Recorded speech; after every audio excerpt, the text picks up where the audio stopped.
Hello, everybody. Welcome to the Rotoworld Football Show. I am Patrick Daugherty, joined this fine Thursday, March Madness 3, 2025 by Denny Carter and Kyle Dvorchak. We have a lot to get to. Actually, we don't have a lot to get to. There's really not a whole lot going on. I was going to say, did the agenda change?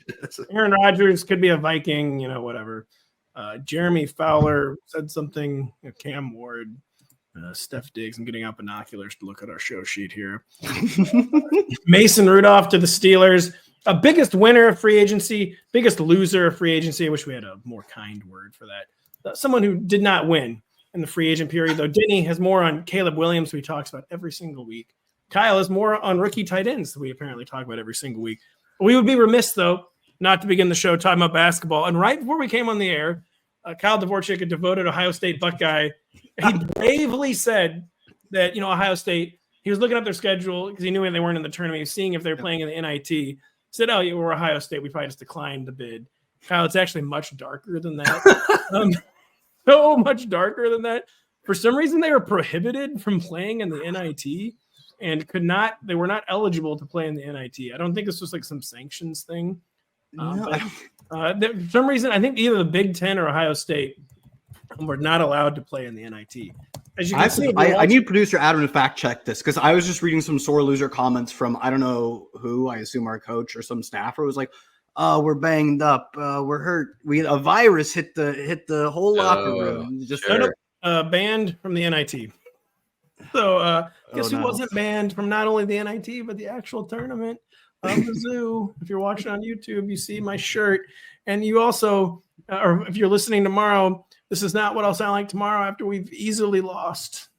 Mizzou. I love to be a 6 seed that has to play a 30-3 team. Tell me how that happens. No, right? Pat, tell me how that happens. Look, I looked at the Ken Palm site for 13 minutes before doing a bracket, and I saw that Missouri was one of the unluckiest teams this past year. So, it's coming back around for them, okay? It's gotta hit differently in the tournament. Classic Mizzou. A lot of Mizzou fans out of superstition don't pick them to advance.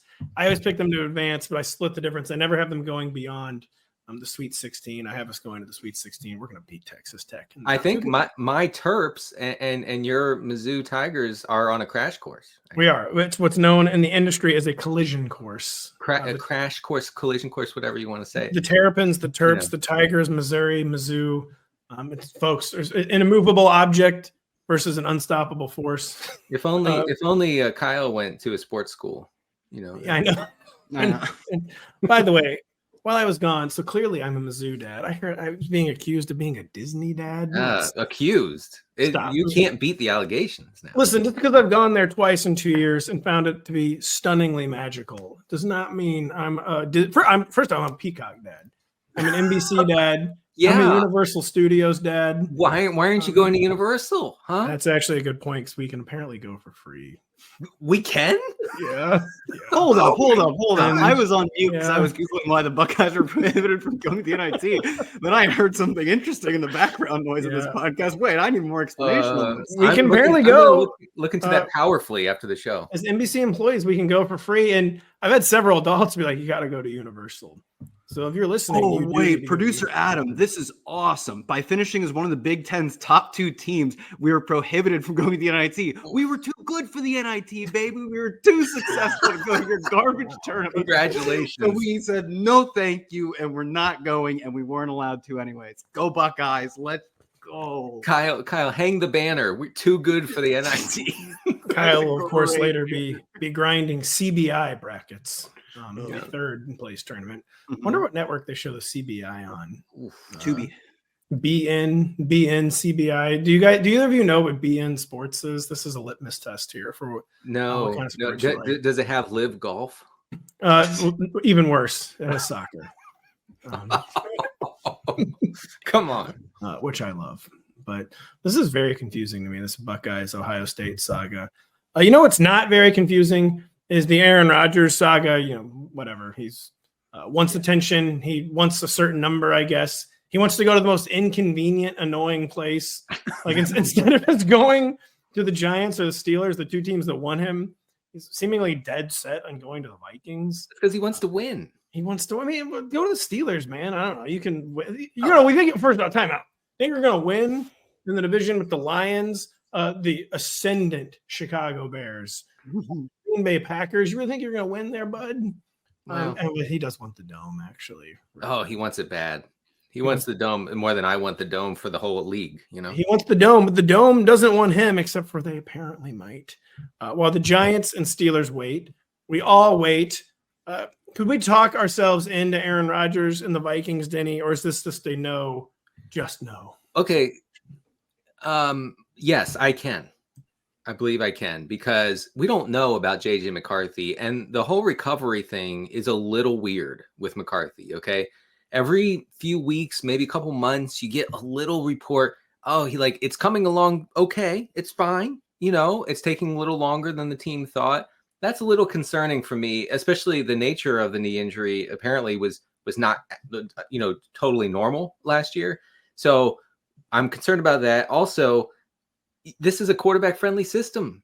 I think that even a dramatically declining Rodgers can be okay in this system. You're saying Nathaniel Hackett's system wasn't quarterback friendly? Is that what you're saying? Oh, and that's another thing. Is that Rodgers can't kneecap himself in Minnesota, which he did in New York, right? Because he said, I'm bringing in all my washed guys. I'm bringing in my coordinator who shouldn't even be in the league.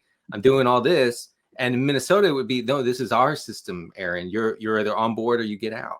Kyle, before I get your opinion, producer Adam reminds that, well, Aaron Rodgers every day, I might go to the Vikings. I don't know. Apparently the Vikings have said, what? Yeah, the Vikings floated this to multiple reporters, to ESPN, to NFL Network, that they're proceeding forward with JJ McCarthy as the starter, duh, and they're out on the Rodgers sweepstakes.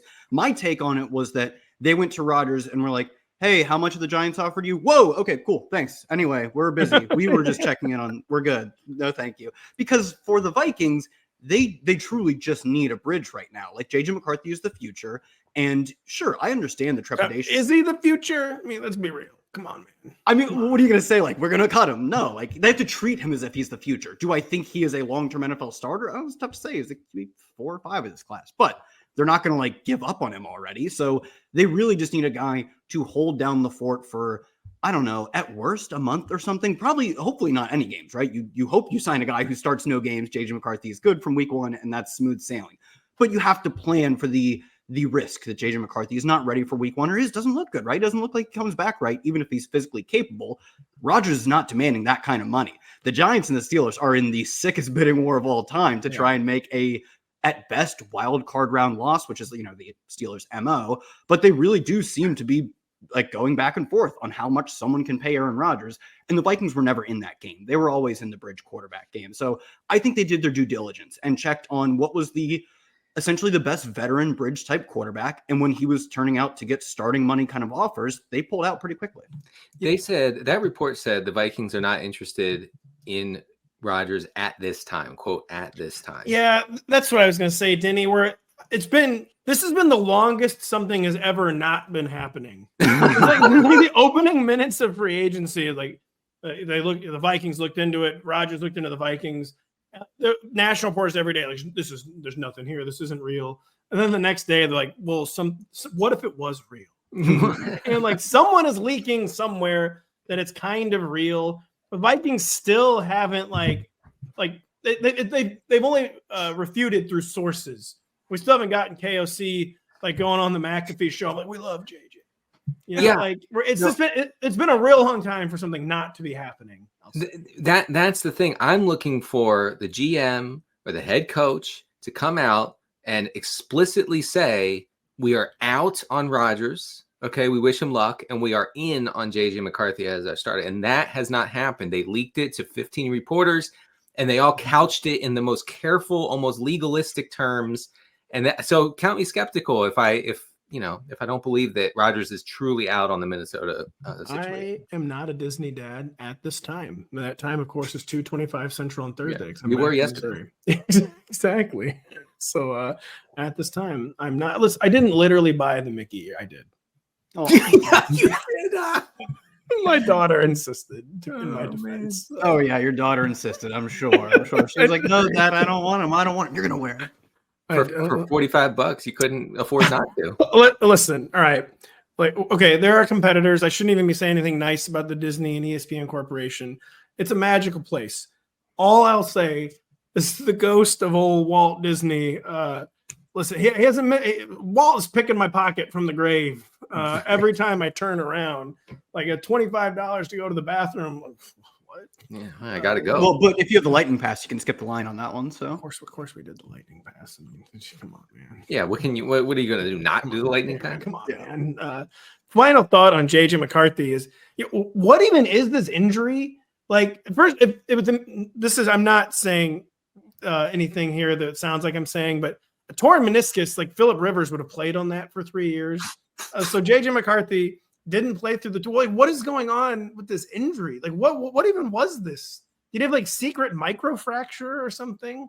I have not been able to get a grip on what is going on. It wasn't normal. It wasn't normal, and I saw reports out there as of Wednesday afternoon, after all this had unfolded, after the Peliceros and everybody else had come out and said it's over, no more Rodgers, saying that the team is still monitoring McCarthy's health. I don't know. I do not know. None of us know. But this will still be going on in July. So we'll be talking about Aaron Rodgers for a few more months if you're into that sort of thing. We will hopefully be talking about Cam Ward to the Tennessee Titans, ? ESPN's Jeremy Fowler, speaking of the Peliceros, reports the Titans are, quote, pretty comfortable with taking QB Cam Ward with the first overall pick in the 2025 draft. So first off, this always happens now with the number 1 overall pick. The league mandates to his partners, like, listen, if you know who the number 1 pick is, just don't say it. Like, you can kind of say, like, it's trending that way. Like, they think it's kind of cool, but don't just say he's the number 1 overall pick. Do we think that Cam Ward is for sure the number 1 overall pick? And this is the correct call, right? At this point, like, we're all into the idea of Cam Ward being really good, even if he's not like a guaranteed star. If we were running NFL teams, would we say Cam Ward to the Tennessee Titans, Denny Carter, is the correct call, as you're not flustered at all with your camera issues? My camera was blurry. I had to quickly wipe that. But it's still blurry, by the way. It is? Yeah. Oh well, I don't know. Sorry, this is you turning red. You turn blurry. I turn red, you turn blurry. All right, we're gonna try something here. Did that work? I don't know. No, anyway, it didn't. What was I gonna say about Cam Ward? Yeah. This is the correct call. Number 1 overall, Tennessee Titans. Yeah, this is dumb to overthink this. Cam Ward is maybe not generational, but close. In fact, our buddy Kevin Clark, I want to hear Kyle's taking a second, but our buddy Kevin Clark texted us some metrics that suggest that Cam Ward has a little Mahomes in him. Okay, the profile at least. Okay, there was a report last month that said no. Shedeur Sanders is the best fit for this Titans offense, and if that's the case, then your offense stinks. Okay, yeah. So let's just be done with it. The Titans just need to accept Cam Ward and go with it. Also, why Shedeur Sanders will be on the Giants. Yeah. Dark. Yeah. Wait. Did you have anything else to add on Cam there? Me? That was an odd inflection point to end on. No, I think it should be over. I think they should just commit to. I think they should commit to drafting Cam Ward. But I don't know, Kyle. You were when I said generational. Is that too much? Is that you grimaced? Yeah, I don't think he's really on the level of Caleb, who obviously hasn't even really hit at the NFL level yet. I don't think he's on the level of Trevor. I don't. Jeez. Good God. I mean, I don't know. I think he's a fine. I would stand pat, number 1 overall pick. Just take the quarterback. You clearly need a quarterback. But we have been hearing about Trevor Lawrence and Caleb Williams since they were in high school, and they did nothing in college to dissuade them from being the number 1 overall pick from the time that they were 15 freaking years old until the time that they graduated, or I guess if you declare early, maybe you didn't graduate. Not the point. So to me, he is the number 1 overall pick because of positional scarcity. But is he even remotely close to a generational player? No. I think, in fact, part of what makes him non-generational is because he's on the spectrum that spans at the bottom end from Zach Wilson to the top end of Patrick Mahomes, because they have that hero gene and they have the arm to make the throws that the hero gene enables.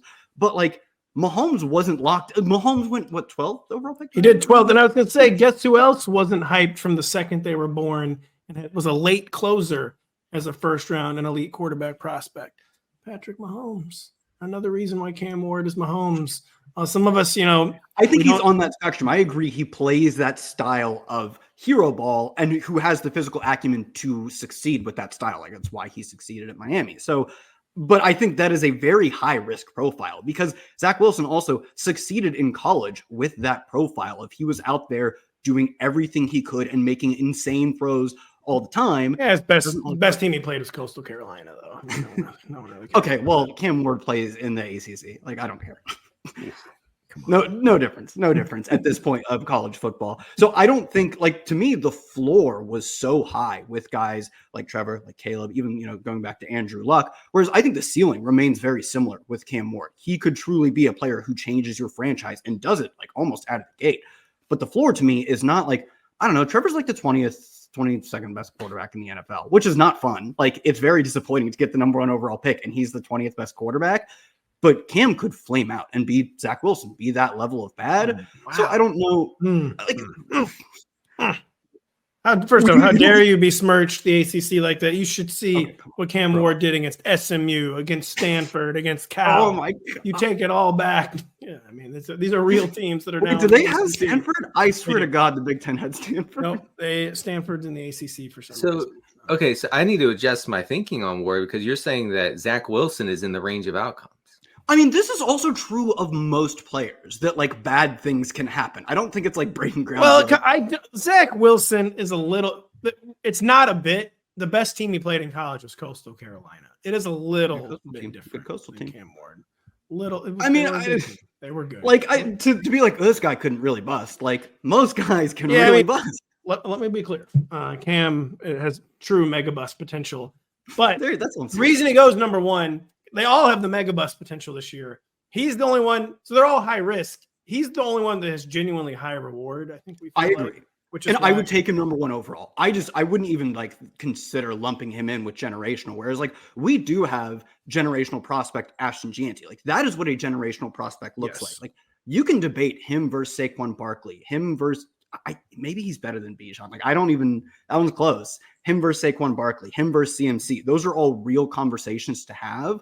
Like Cam Ward versus even Trevor Lawrence, Cam Ward versus I would take Caleb Williams as a prospect over him. For sure. Like those are, I don't think he's not generational. I totally agree with you. He's not.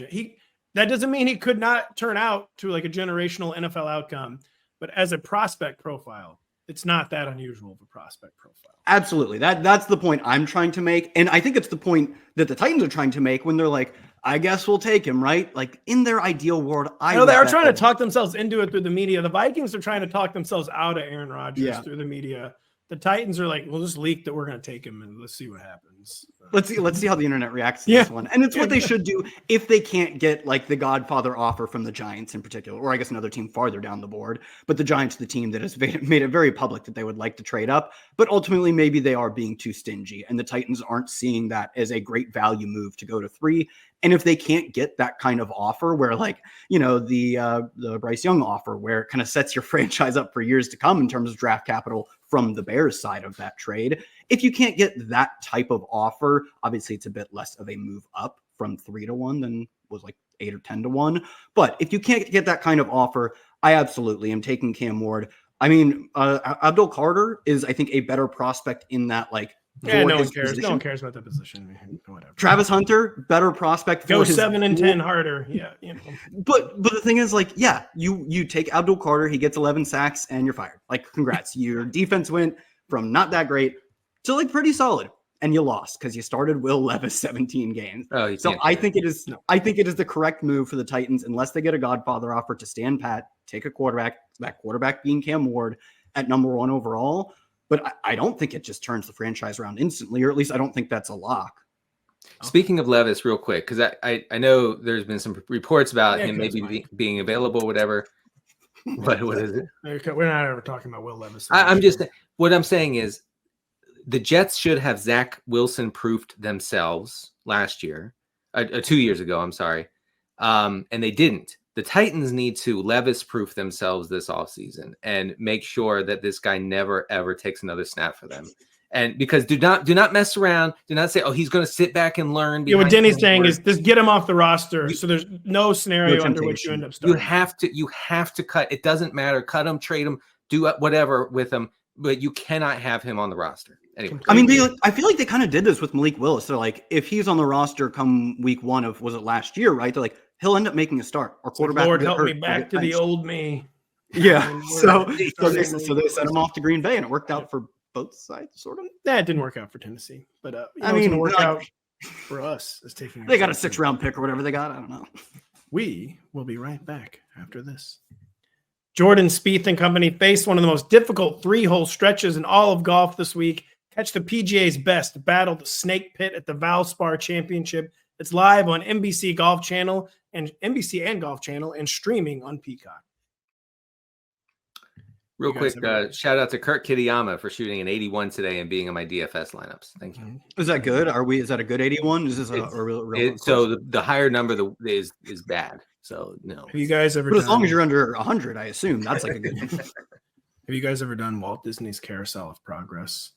What? We did a lot of the boomer rides. Progress, huh? We did. You should check it out. It's very boomer and very weird and very. I love the uncanny. I think the reason I like Disney World is because I love uncanny animatronics. Oh, hello, I do sir. like. What's the one where they're all like playing like old Southern like banjo kind of instruments? It's a big. That's the bear. You know about the bears? The bear hoedown. Yeah, that's the one. That's a good one. We went. Or so I hear. You want to talk about weird and creepy? Yes. The bear hoedown was very weird and creepy at Walt Disney World. You guys apparently, while I was living my Disney life on Tuesday, talked Steph Diggs to the Raiders, even though it's not even like that real of a thing. It was just some reporter like, yeah, they could do it. There's something a little more real today. Is what about Steph Diggs to the Patriots? Report that he's visiting New England. Denny, you've rattled off some facts earlier in our video on demand. Check it out on rotoworld.com. What would we think about a potential Stefon Diggs fit in New England town? I mean, it's not pretty. Don't get me wrong. Like, he's not going to get there for fantasy purposes. If he's fully healthy and recovered from the knee injury, he's not going to get there easily. But there is just nobody else to suck up targets there unless maybe they go heavy on a receiver in the draft. But as I say that, I want to laugh at myself because Mike Vrabel is the coach. He's not going to do that. Well, Josh McDaniels is the OC, though, which is, by the way, this is going to be the most toxic pairing in the entire NFL. Yeah. Hey, good news, though, for this class. If you're looking to take a defensive player, you may also take an offensive player because they could take Travis Hunter. That's the only way they're drafting receiver. If the one receiver of my lifetime, of any of our lifetimes, happens to also be a top flight corner. So maybe they luck into taking receiver. That's a good point. So Hunter Henry led the team with 98 targets last year. No way that's real. It's real. And then only two players, him and Demario Douglas, saw more than. No way that one's real. Nope, doesn't sound right. Nope, not real at all. Not something a real team would actually do, Denny. Who are the real players getting targets? It was sorry. It was Kendrick Bourne saw 185 targets. So, Kayshon Boutte saw 92 targets after week 11. No, it only seemed like that. So, yeah, I mean, I just don't know where else the ball is going to go except for to Diggs. Diggs had a target on 27% of his routes last year. It'll all be cheat code stuff. I mean, it could be cool for fantasy. It's not going to be cool. He was not bouncing back for the Texans last year, and then he tore his ACL. I think this is an abandon hope, all ye who enter here. Like, he's not coming. It's not bouncing back. Like, he's just not. He's in his Bob Woods era, I feel like, Kyle. Yeah. His yards per out run last year flatlined at 1.8, as in it was the same the previous season. Maybe if you consider that he was completely done at the end of his time in Buffalo, in that they just stopped using him. He started kind of getting used again. He was on pace for 100 catches, 1,000 yards in Houston before tearing the ACL. Maybe you say he has sustained some level of production, right, where he can be what should be a good number 2. Ultimately, the Patriots will have to treat him as number 1. Maybe you can even spin that as we just saw this with Adam Thielen, where Adam Thielen just fell out of favor in the offense in Minnesota. They weren't scheming him up easy stuff. They weren't putting him in the slot as much as they used to. And then ultimately he goes to a team where they're like, who should we prioritize getting the ball to a bunch? And normally that's not Adam Thielen. I think at this point you wouldn't want that to be Stefon Diggs, but the alternatives are Hunter Henry, Kayshon Boutte, and obviously in Carolina, the alternatives were Jonathan Mingo and Terrace Marshall or something at the time.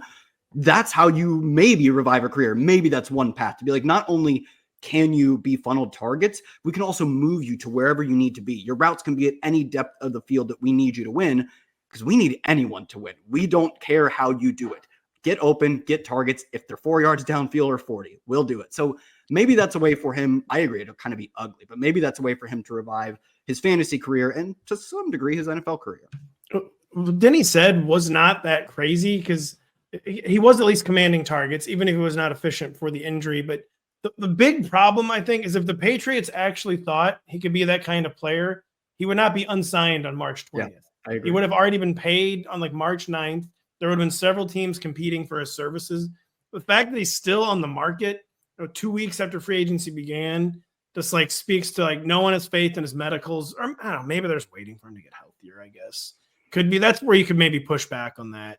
It's like they actually are cautiously optimistic, but it's the kind of situation where you need to wait till June or July to sign. And maybe even Stefon Diggs wants to wait until he's healthier and can work out and can prove his health better. Yeah. But just, if they thought he was going to be that kind of player, they would have already signed him. That's what I would say. Yeah. I don't know if I don't know if Diggs is the kind of guy who wants to like win a Super Bowl or if he just wants 180 targets. What position does he play, Denny? He plays receiver. So I'm thinking it's the latter. He doesn't care about the Super Bowl. And in New England, he would be the big dog as far as receivers go. And I mean, where else could he go where he would be the unquestioned number one? It's a good point. And he could be signed by the time you hear this podcast. So that would get a little more interesting. We'll talk about that more later. We don't have to talk about this one very long, but so Tom Pelissero reports the Steelers are, quote, I can't even read this. quote, comfortable starting QB Mason Rudolph in 2025. So, extreme media cope here, like Aaron Rodgers, like, we can start Mason. We don't really care. Yeah, we don't need you, by the way. We do not. This is the most absurd. We might start him since Jimmy Garoppolo and the Rams a few weeks ago. Oh, that was much funnier. That was admittedly much. The Steelers have done this before. Yeah. Thing. They literally did this once, where the Jimmy one. Oh man, those were crazy times 2 weeks ago. Was admittedly much funnier in this. Would Mason Rudolph be a better outcome than Russell Wilson for the Steelers? What do you guys think on this? I think it'd be similar. Maybe even better. I mean, Rudolph wasn't that bad last year in Tennessee, and he targeted George Pickens really heavily in his 9 starts a couple years ago in Pittsburgh. And so I wasn't surprised, speaking of wide receivers, I wasn't surprised to see that part of that report about Rudolph starting was that George Pickens is super into the idea. It's George Pickens being like, I like this guy. I mean, I remember this guy. I had the best 4-game stretch of my life with this guy. Of course, DK Metcalf enters the fray. So I don't know if that like completely chops out all the air yards and targets that Pickens was getting. But, if Pickens is into it, maybe they can sell the team on Rudolph as the starter. I thought you were saying they could sell the team. Mason Rudolph, I would probably sell the team if one of the outcomes we had. They could also do that. They could also Mason do that. Rudolph starting. Kyle, anything to add to this? You do not have to. Yeah, my thought was the same. Like, I don't know. They're both not that good, but they're both have somewhat of a floor in that, like, I've seen Mason Rudolph game manage his way to, like, a literal playoff appearance for a few games. Like, they're both perfectly adequate at standing back there and going 9 and 8. Russ isn't great anymore. Rudolph was never that good. Yeah. It's just the wide receivers that we care about for fantasy purposes. Not a ton to add. Do you remember what happened with Chigo Okonkwo in Tennessee last year when Rudolph started? He became an elite fantasy tight end. Like unquestionably. Yeah, he went Burr. And pack your Darnell Washington bags, folks. Hey, stop it, Washington. It's the Muth. The Muth, pencil in Muth for 10 Muth's still in the league. Oh yeah, he's highly paid too. They extended him like recently. Yeah, they love him because of his aesthetics. It is purely aesthetic. It's a good bit. The Steelers like doing bits. It's a really good bit. Speaking of bits, the biggest winner of free agency. I gave you no parameters for this whatsoever. Like, it could be someone with a new team. I appreciated it too. I liked it. Could be a leftover. So Kyle, if you appreciated it, Denny sarcastically appreciated it. You actually appreciated it. True. Who would you term the biggest winner of free agency so far here on March 20th? Okay, so because of the freedom, I'll give a one that's not that serious. Kirk Cousins. The Falcons are getting in this like reverse bidding war with other teams. Like, oh, what? You don't think we're going to cut Kirk? We just guaranteed him $10 million next year. You idiot. Oh, who's winning now? We're going to not cut him harder. Yeah. I know. He's just at home on his $180 million contract. He's like, babe, you want to watch Severance? Oh, $10 million just hit my bank account. So I have Kirk is then, you guys do you mode. Yeah. I'm not going to get involved in this one. You guys figure it out, and I'll just keep cashing the checks. So, I mean, I think they let that $10 million guarantee on like the 5th day of the league year because they're hoping the longer they hold him, someone gets desperate. Someone is held without a seat on the musical chairs of quarterbacks. I think it might be Browns or Giants. I think one of them is in trouble. So, because I think Rodgers is going to pick the Steelers in the end. So one of these teams in a month or two is obviously desperate, staring down the idea of starting Kenny Pickett for 17 games. And they come groveling back to the Falcons, and the Falcons get to trade Kirk, is I think what their plan is. I don't know if that's going to work. Realistically, though, I thought Justin Fields getting 2 years, $40 million. He gets $30 million his first year. He's like $1 million guaranteed next year. Goes to a team that seems like they're going to have a good coaching staff. They took a lot of that Lions staff that everyone loved, obviously, led by Aaron Glenn. And he gets, it's a decent group of weapons with Garrett Wilson and Breece Hall. PFF ranked them as the 16th best pass blocking line last year, which is fine. Like, he gets a solid situation with a good coaching staff, and he gets handsomely paid. And he goes to a spot where I don't think they're going to add a first-round quarterback. The 7th overall pick is kind of a weird spot where unless you're really reaching on like a Jackson Dart, not sure you have a quarterback there to take. So at best, he's probably competing with a developmental day 2 guy. That's what you want from Fields. Like last year, he couldn't solidly beat out Russell Wilson. Obviously he ended up getting benched after 6 games. So this was about as good of an outcome as you could get, primarily because I think he starts 17 games, or at least I think he has a good chance to start 17 games. And that was not a guarantee amongst all the landing spots he could have picked. It's probably why he picked this one. It was a stunningly good outcome for Justin Fields. You used the phrase bidding against themselves earlier. I still sort of feel like the Jets are maybe doing that with Justin Fields. It was a quick trigger, yeah. Do not know, but it seemed very hasty for a 2-year, $40 million commitment to Justin Fields. So Justin Fields, Denny, definitely an obvious winner of the free agency period. Who is your choice, though, for the biggest winner? Well, it was going to be Fields. And by the way, Fields was benched purely for vibes reasons last year. It had nothing to do with it. That honestly is true. Yeah. And he wasn't making the efficiency metrics go burr, but he was winning. Yes. Yeah. A little interesting. And I mean, that benching is one of the most confounding benchings of my memory. It is one of the stranger benchings we've ever seen. It was like they were dead set on starting Russell Wilson, and they were forced by the universe not to do so for a few weeks. And the moment they were like, we can skate this through, right? It will be bad for us, but we can skate it through. We won't get fined by the league for making such a dumb decision. The moment they felt they could pass this on, right, the benching of Fields, they took that opportunity, which wasn't really fair to him. It wasn't a typical benching, but it was weird. I'll say Chris Godwin. He stays in Tampa, and I just think that he can just keep rolling with what he's been doing the last couple of years with. Why are you looking at me like that? Because you're wrong. Jalen McMillan, Randy Moss said Jalen McMillan's the best young receiver in 40 years. You're gonna tell me Chris Godwin on a busted wheel coming back to compete with the young guy and Mike Evans, Mr. Eternal. There's that, but an injured veteran going to a new system would not be good. That's true. He gets to stay in Tampa. Baker Mayfield loves him. Apparently, Mayfield had a lot to do with bringing him back. Hopefully Mike Evans gets his 1,000 yards and the Godwin can do the real stuff in the middle. I'm not too scared of McMillan as far as Godwin goes. So he's my biggest winner. I'll go, I know this is a little random, but I'll go with Isiah Pacheco as my biggest free agency loser because they brought back his kryptonite, which was Kareem Hunt. And Kareem Hunt just does what the Chiefs love Kareem Hunt, man. They love him. Forget about his history, his past. They're all in on the Kareem Hunt business. And I mentioned in the show on Tuesday with Kyle some of the metrics.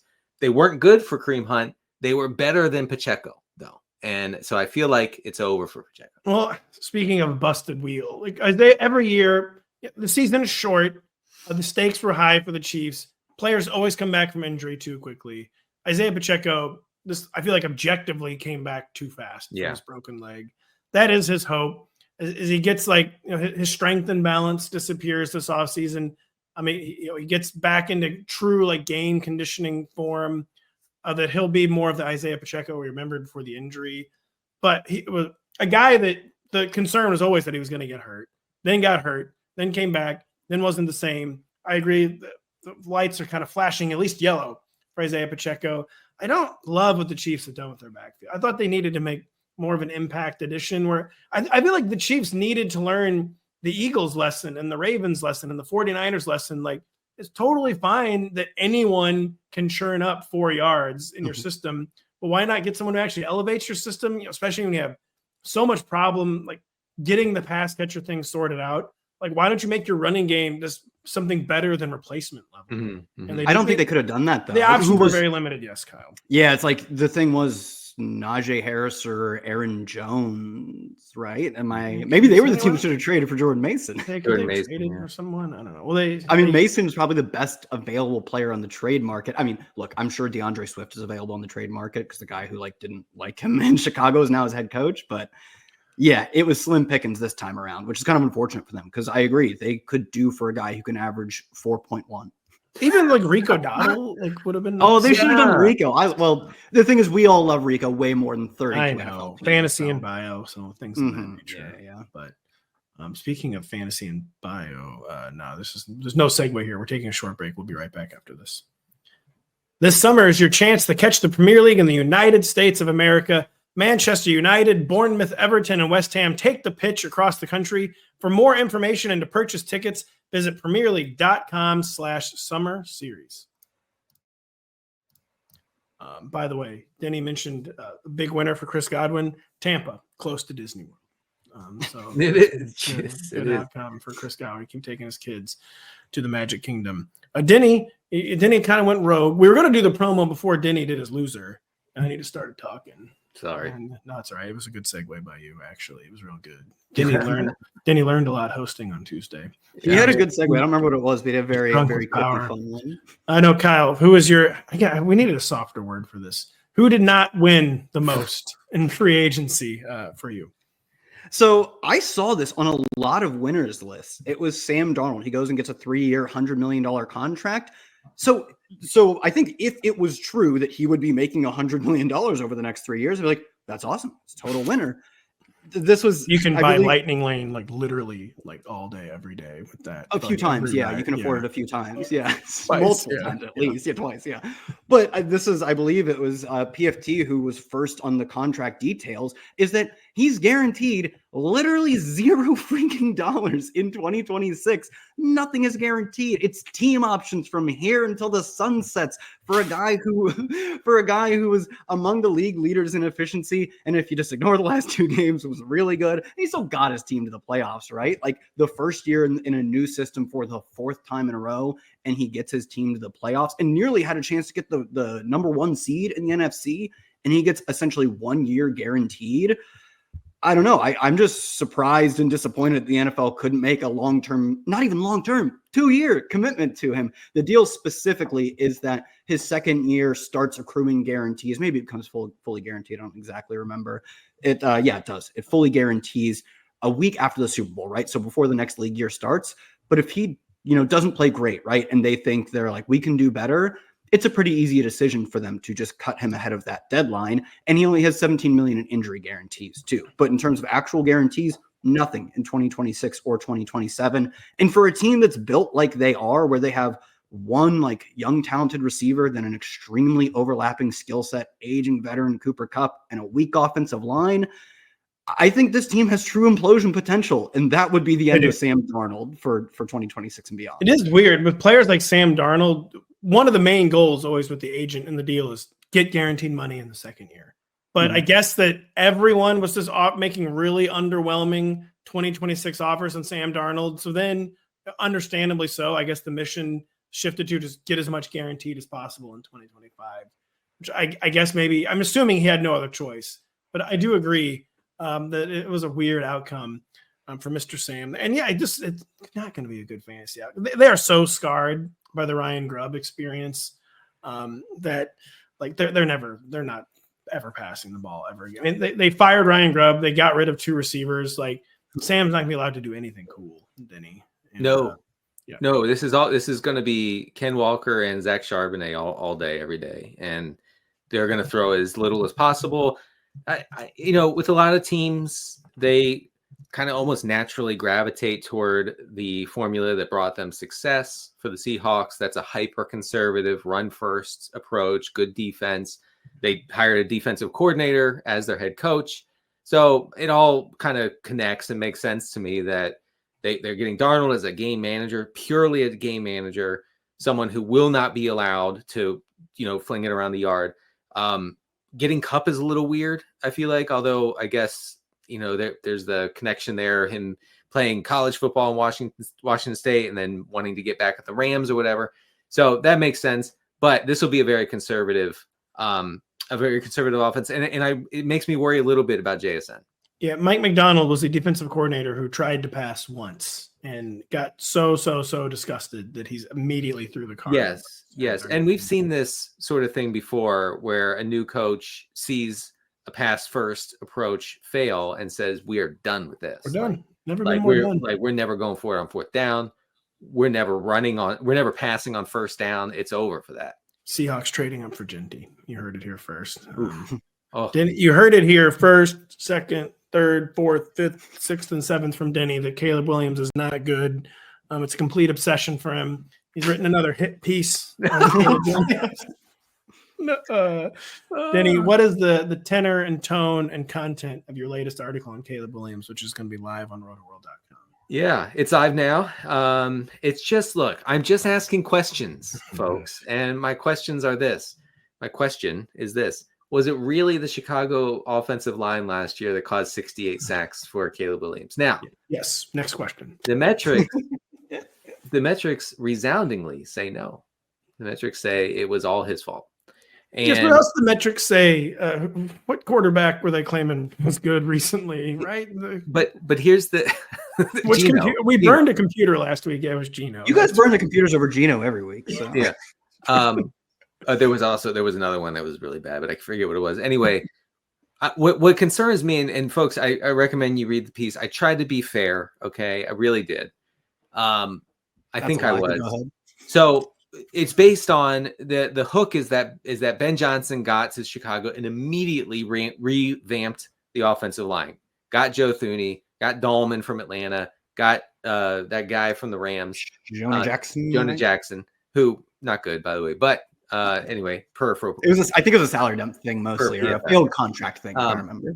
But so my contention is that it might not matter, and more concerningly for Bears fans, beyond fantasy, although obviously it has a big fantasy impact, for real football, for Bears fans, you all should be concerned how poorly this guy played in a clean pocket last year.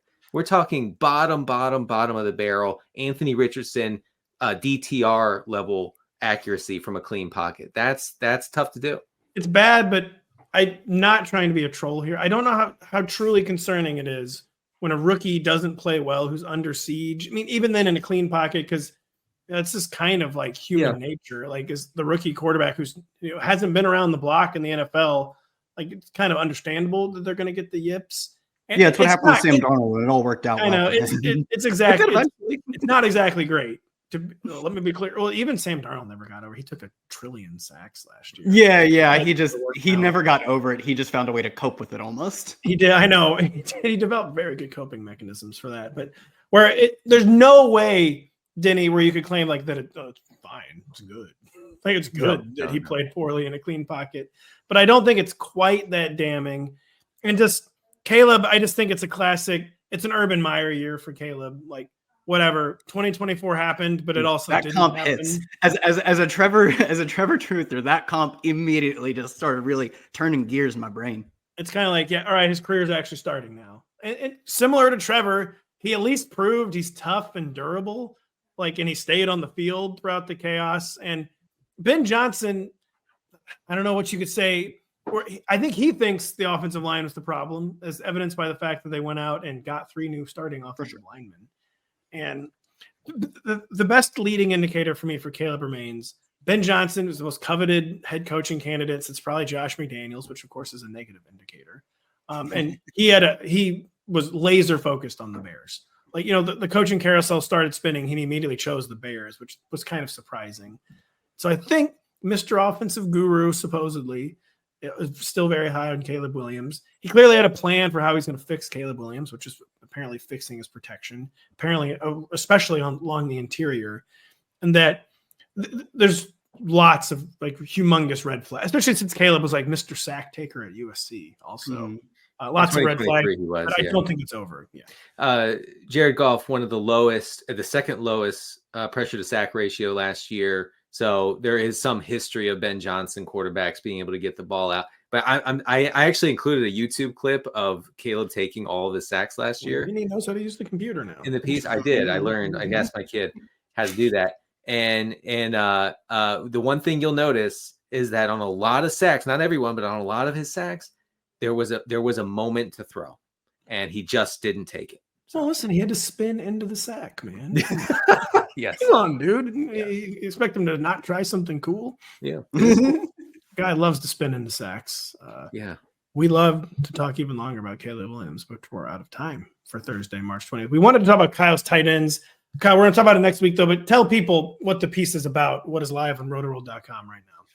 Yeah, these are my official rookie. I guess they're dynasty rankings, but like if you want guys who produce fantasy numbers, most of those guys actually turn out to be really good in real life, too. The thing is, there's a high correlation between those two. So I think you can just think of them as my rookie rankings heading into the NFL draft. Top 10 tight ends, both two parts of wide receiver, because they're always a deep wide receiver class, will be out next week as well. Really good stuff from Kyle. Really good stuff from Denny. Hopefully, really good stuff from my bracket and the Missouri Tigers, who one time I've known nothing but time. I've known nothing. Sorry, I was saying I've known nothing but pain ever in my life. And we'll see tonight at 7:35 p.m. Eastern, 6:35 p.m. Central, if we can withstand the Drake onslaught. So for Kyle, for Denny, I'm Pat. Thank you for listening. We'll be back on Tuesday.